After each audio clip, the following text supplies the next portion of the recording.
topic of my presentation is self-determination of peoples. In theory, it is one of the most important principles in public international law. In my presentation, I would like to trace its origins, firstly, what is the genesis of that principle, then to describe what are formal sources of that right, and then give 3 little examples when self-determination was invoked and mentioned. Okay, so self-determination as a legal principle exists from times of Second World War, but the concept is much older than that. The origins may be traced back to the 18th century, to the Age of Enlightenment, and namely to the American Declaration of Independence and the French Revolution.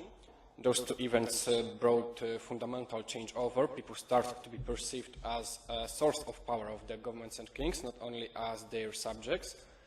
Of course, in those times, it was something completely different than self-determination that we know today. But it was the first mark of what eventually became that self-determination that exists nowadays. End of Napoleonic era and decisions made during Congress of Vienna seemed to put that idea to the end, but in fact it managed to survive and played quite important role during Spring of Nations, Greek fight for independence, or also, for example, Italian struggle for unification. But first very important turning point happened thanks to the First World War. 2 famous politicians raised an issue of self-determination then.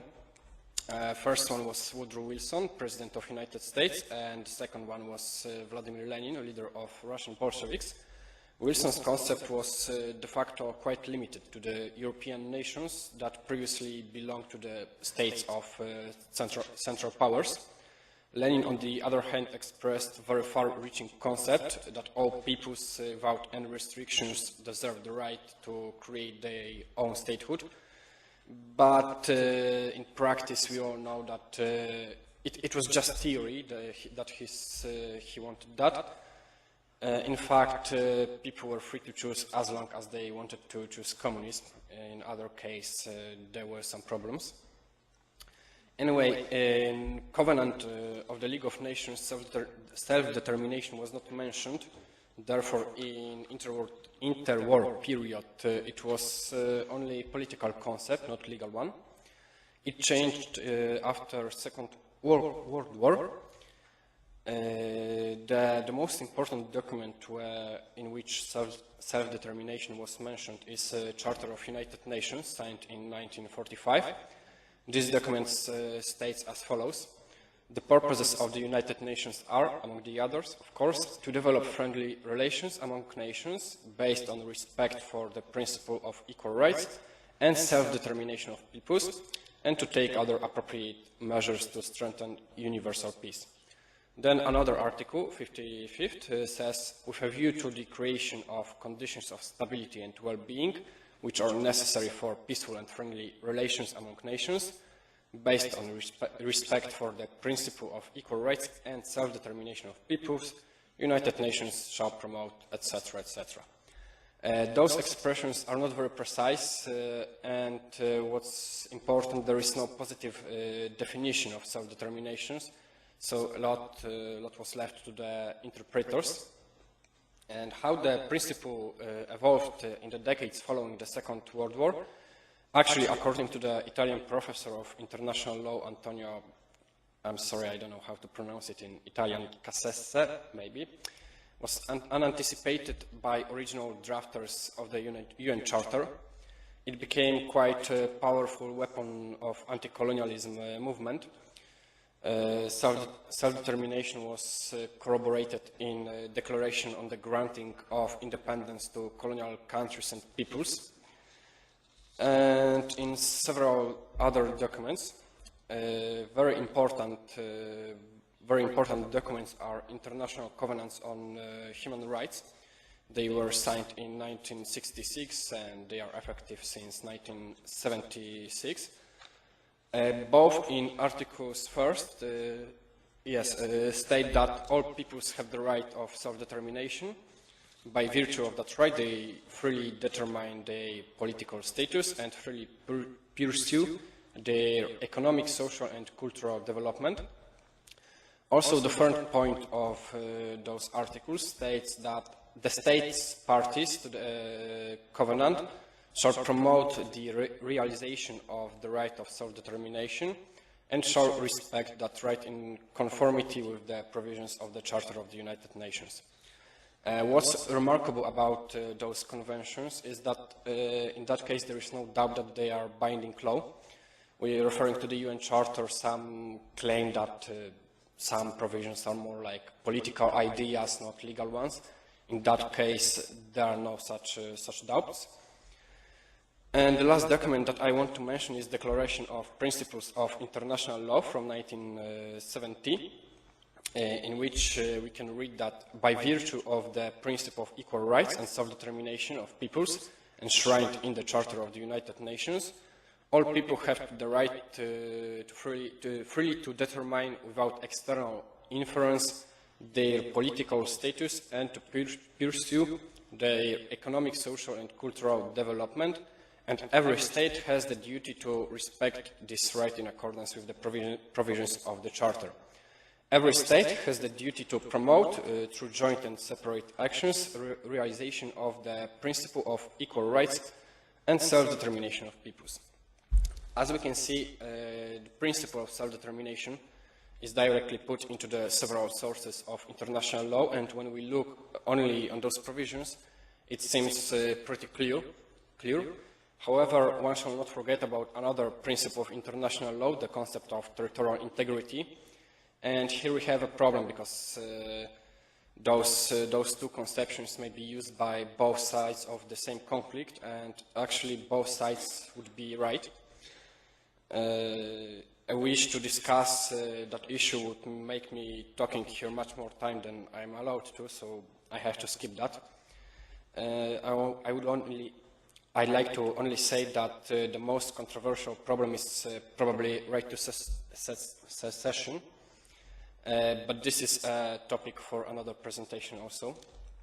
Some say that territorial integrity should prevail, some say that self-determination is more important, and there are also some halfway proposals, like the one made by Alan Buchanan, that secession should be a last resort response to serious injustices.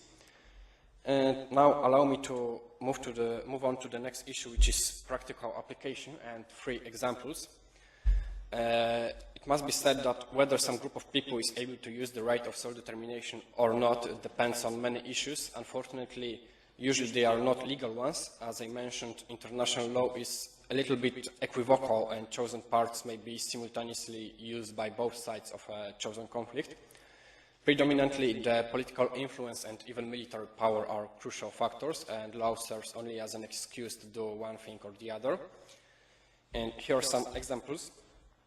Firstly, disintegration of the Soviet Union and subsequent establishment of several independent states may be described as an exercise of a right to self-determination. Moreover, international community recognized even right to secession. Some scholars claim that internal law of Soviet Union was more important since, according to the Soviet constitution, each republic had a right to secede. But in fact, it was just a delusion. I believe that I don't have to talk here about suppression of independence movement by Soviet authorities.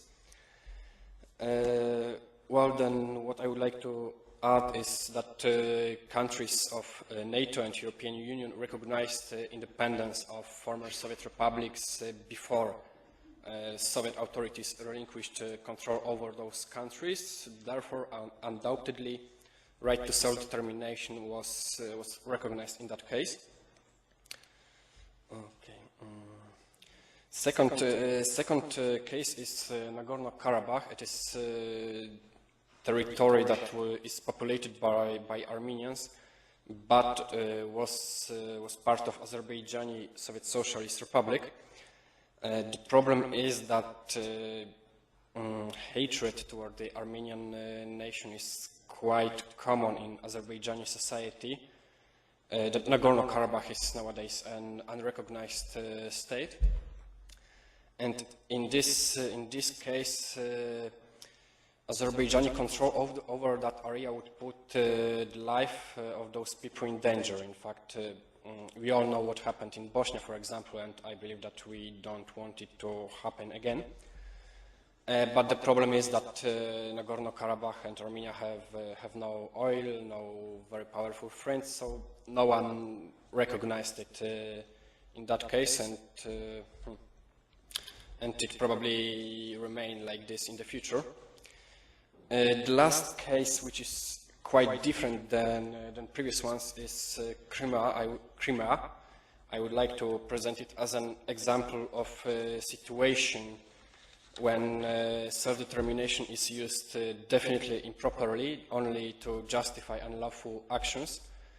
As we all know, this territory was recently invaded and annexed by Russia, who tries to vindicate its actions by talking about self-determination and referendum that was held on March 16.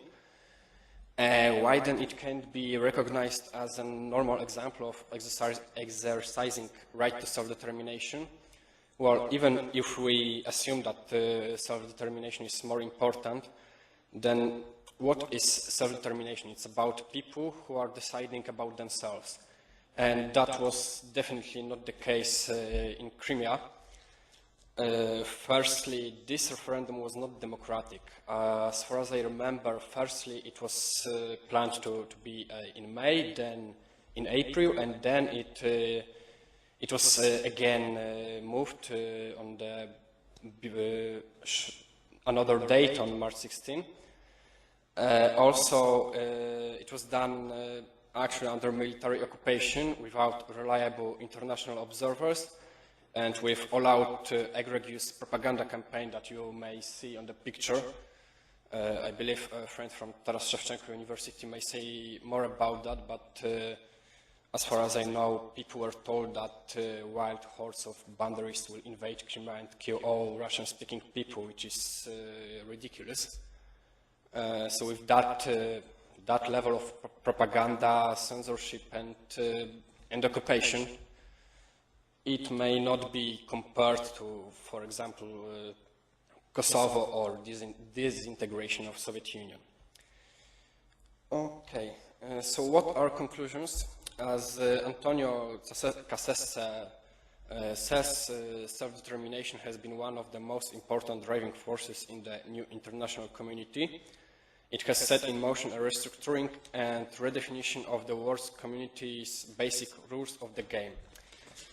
To be honest, I am more skeptical about that. In fact, self-determination is being used in a very selective way. When it is good for some country politically, they put that self-determination up. When it is against their interest, they are silent. And whether attempt to exercise that right is successful or not depends mostly on political and military power. In the future, I believe that self-determination may be more significant, but politics will prevail as it is now. Thank you very much.